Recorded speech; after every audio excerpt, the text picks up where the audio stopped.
No one can give me that kind of. There is a danger in false parity. Sure. You're right.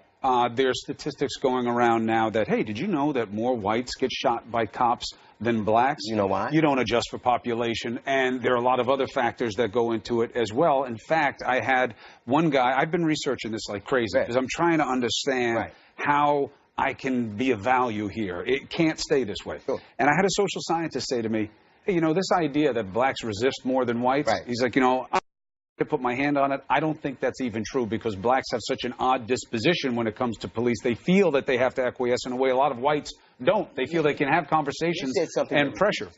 Yes, more white people get shot by police than black people. About 120 more. Right. But there are 120 million more white people. That's right. If you adjusted it for percentage, it's not even close. We are 5 times more likely to be shot. 5 times more likely. You know what happens? That racism and bigotry have great PR. They have great PR. People throw out statistics like that that they know aren't true, but people will believe it because they want to. The fact is that black people are 5 times more likely to be shot than white people. Black on black crime. More white people commit crime than black people. It is true. Even if you adjust it for population, more white people commit crime than black people. But when you say black on black crime, that gives you the incentive to go out there and do something about it. It gives you a call to action. Now we have an immediate situation that has to be dealt with. And when we repeat those things, it gives it breath. You also have a situation where what happens in the immediate sense, often context gets lost. Sure. Why do you have more blacks coming into contact with police where it turns violent? So you start looking at the numbers. Well, where are these police? Sure. Well, what's going on in those neighborhoods? Now, you can stop your analysis right there and say, they're high crime, poor black areas. Feel for the police. They have to do the job. Sure. But why are they high crime areas? Where is the education? Where's the opportunity? This is complex. And I often feel that the reason that people don't have an open mind is we don't want to go there. Sure. We don't want to go to the real reasons. Let's just end it with this one guy and this one cop and leave the analysis. But do you think that's the right way to do it? Obviously, it hasn't served us well. Like, if you look at Tamir Rice was a 13-year-old kid playing with a toy gun, right? Yeah.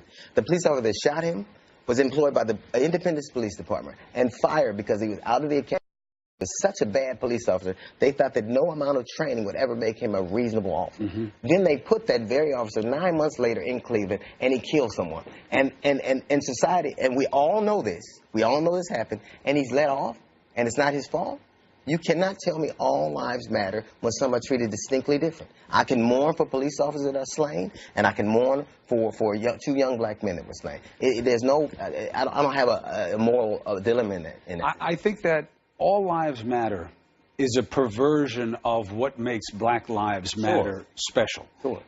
There is an obvious inequity. Everybody knows that. The reasons for it need to be debated. Sure. How you fix it needs to be prayed for. Sure.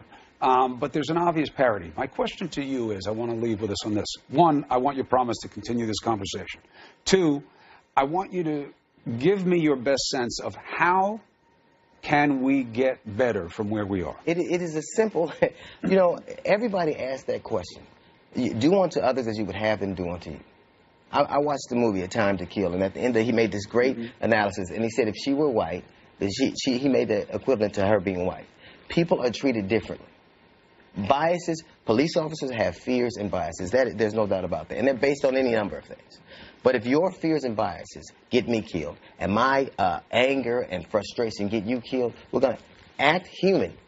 We are no less or more human. Every time you turn around, somebody is making a moral reason why somebody's slain in the streets. And if it's an abhorrent behavior. And it would be abhorrent if I see a young black man slaughter 5 police officers, or whether you see police officers slay 5 black men. When Rudy Giuliani says that Black Lives Matter are terrorists, Black Lives Matter, let me tell you something. I don't think all black people are all anything or all white people are all anything. But to be castigated with the same brush that they did Michael Johnson would be equivalent to me telling you that all white people think like Dylan Roof. And that would be deeply offensive. And to allow somebody to say that on air and to go unchallenged saying that on air, because a lot of people... Not here. No. A lot of people want that narrative because it edifies their perspective. Well, when it comes from someone like Rudy Giuliani, do you think that, and I've been watching the Twitter war, people can go online and see for themselves. Sure. But do you think that he was trying to make a more innocuous point, that he was trying to say, have love of humanity? I think that there was nothing loving about that situation. I think he was a brutal mayor who had basically a reign of terror of black people in this country and in this city. To me, taking parenting advice from Rudy Giuliani is like Kim Kardashian giving me marriage advice. It is ridiculous.